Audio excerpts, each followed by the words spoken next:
Hi guys, and welcome back to my channel. In today's video I'm sharing with you all how to make curried conch from scratch. I'm going to show you how to prepare the conch itself and how to clean it and cook it into a delicious curry. I like a more darker curry for this, but if you wanted to, you can make it a yellow curry. So let me show you guys how I like to prepare this. So I got these at Futon Supermarket here in Davie, Florida, and they were alive. So imagine you're getting the freshest conch. I like to go ahead and scrub it out really well to make sure I get most of that dirt or mud off of it. Once I do that, I place it into a big pot of water, and then I place this on a medium heat, and once it comes up to a boil, I count 10 minutes and then I would take it off. You really want it to cook that 10 minutes because you want it to detach from the shell. So after that 10 minutes, we're going to empty it out into our sink. Be very careful. And we're going to run some tap water over it just to cool it down.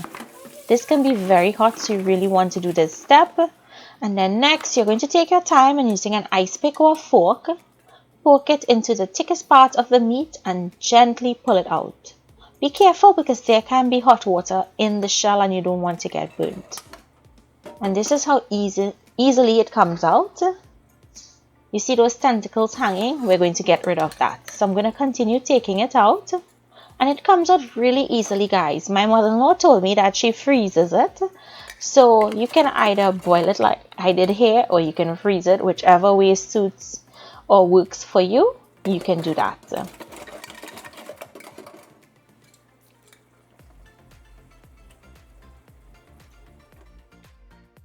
So next, we're going to take our conch and those tentacles, we have to remove it. So I'm going to pull at it. It comes off really easily.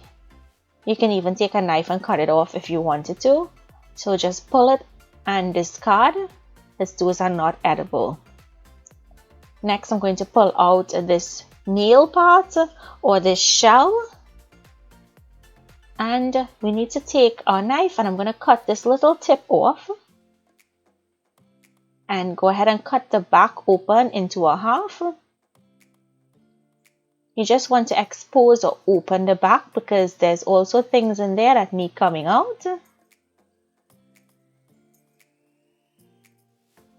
And go in with your finger, open up the skin, and that little thingamajiggy needs to come off or come out, and discard. Clean it well, make sure there's nothing left back in there.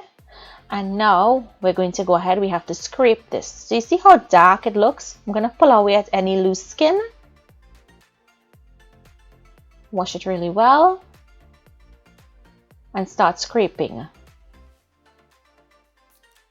Now I was taught to scrape the conch. This is how I grew up cleaning it.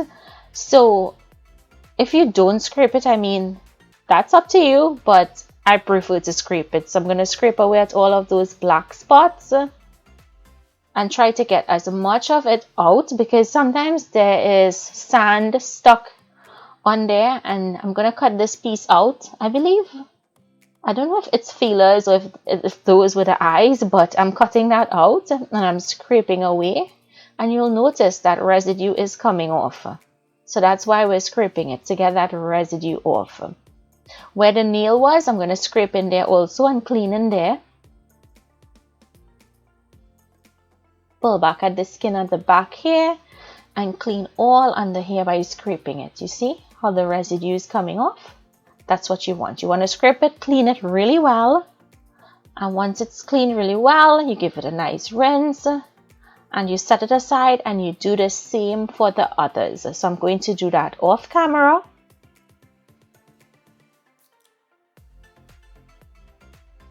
Now when it's finished, it's time to cut it up. Now I like to cut these pretty small, so I would cut it into a half. And then I would cut that half into quarters. And then I would cut it up into small pieces. Cut it up as big or as small as you like.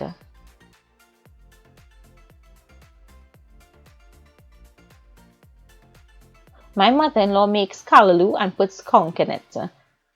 So that's one recipe I'll have to try for you guys. So once you have all of the meat cut up, it's time to season. So to season this, I'm adding salt and black pepper to taste. I like adding in some fish seasoning. It really enhances the flavor of the conch meat. Next, I'm adding in some pimento flakes, and this one is from Caribbean Flavours, which is readily available in Trinidad and Tobago, and soon will be available on Amazon.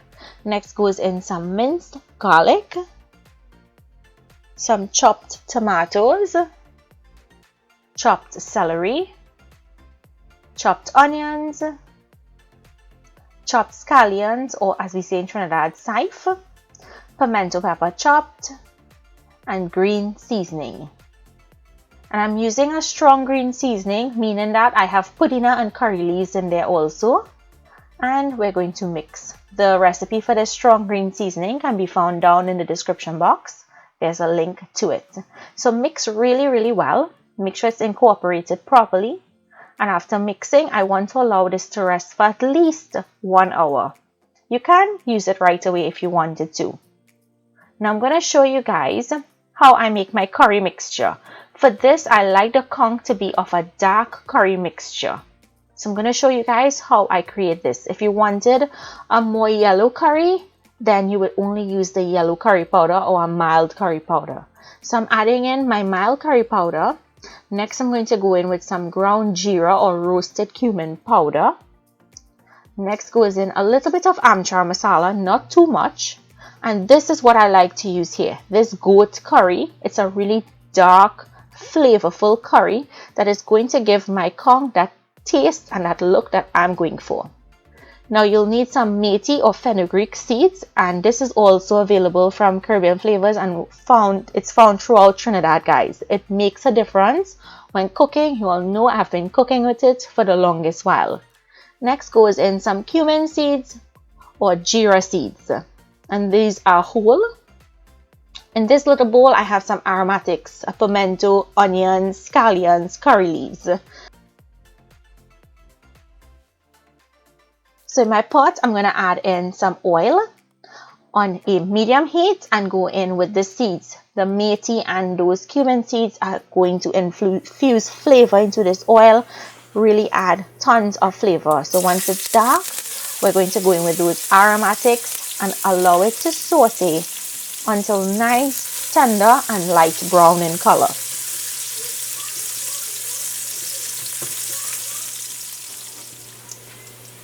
Once it's to this consistency, add in the curry powders. So we're going to toast this on a medium or medium-low heat. Don't let the heat be on high. We don't want to burn it. And we're going to cook it until the curry feels grainy. So just about a minute, and once the curry feels grainy, we're going to add in some water to help the curry cook. We're going to add in that water and give it a mix. And we're going to allow this curry to cook until it starts to thicken and turn into a thick paste. You guys see the color of that curry? It's nice and dark. That's how I like my conch. I like the meat to be more of a dark curry instead of a yellow curry. So add in the conch meat and toss it in that curry to coat. And I want to say again, guys, if you didn't like a dark curry, just use a mild curry. Use all mild. So allow that to mix up really well and allow it to bunge down, which means let it start sticking to the bottom of the pot like you see here. You want the natural juices to start drying out. And once that has happened and we've locked in those flavors into the meat, we're going to go ahead and add enough water to cover this meat and to allow it to cook. So once you've covered it, you're going to give it a mix and allow it to come up to a simmer. Now allow this to come up to a simmer, and at this point you can add in some coconut milk or even dumplings and make it a one-pot meal. So once it comes up to a simmer, allow it to cook down until the sauce thickens and it has a nice gravy consistency. And this is how I like it to be. And you see that nice dark color with a nice thick gravy. So I hope you guys enjoyed today's recipe. Make it and let me know down below if you like it. Try it the way that I'm telling you here with this dark curry, and trust me, it's going to taste so different from a regular yellow curry. If you enjoyed today's video, comment down below and let me know what you think. Thank you all again for joining me today. Please remember to continue to stay safe, and I'll see you all in my next video. Bye everyone.